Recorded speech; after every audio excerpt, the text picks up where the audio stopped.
T20 ప్రపంచ కప్ను అందుకున్న తర్వాత టీమిండియా సభ్యులు అహ్మదాబాద్లో సందడి చేశారు.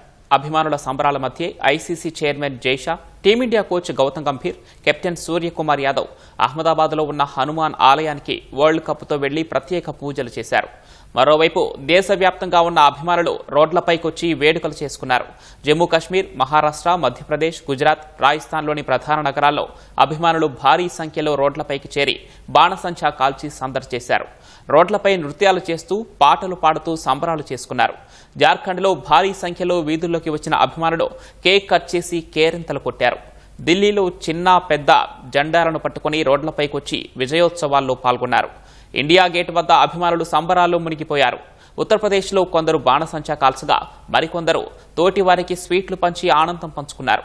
పశ్చిమ బంగాల్లో మహిళా అభిమానులు క్రికెట్ జెర్సీలు ధరించి నృత్యం చేశారు.